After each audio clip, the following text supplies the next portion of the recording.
Who is a researcher, किससे हम एक शोधार्थी मानेंगे? एक्चुअली शोधार्थी वो है, या शोध की जो आवश्यकता है कि one should know more and more about less and less. इस कहने की मतलब ये है कि आप एक विषय में ज़्यादा जानकारी रखते हो, खास करके वो एक लिमिटेड दायरा में रहते हुए।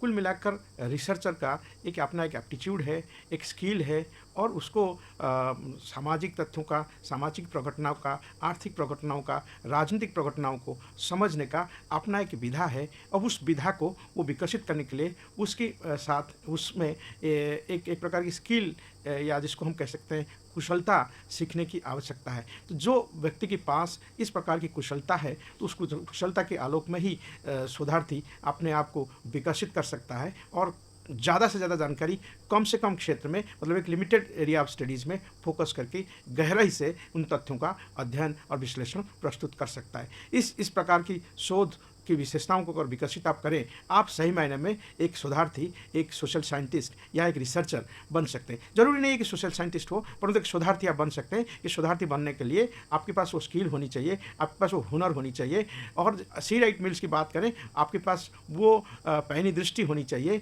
You should have that kind of no quality of mind, what C Wright Mills is trying to say, कि जब आप क्वालिटी ऑफ माइंड आपके पास होगा, तब आप एक बेहतर शोधार्थी या रिसर्च स्कॉलर बन सकते हैं।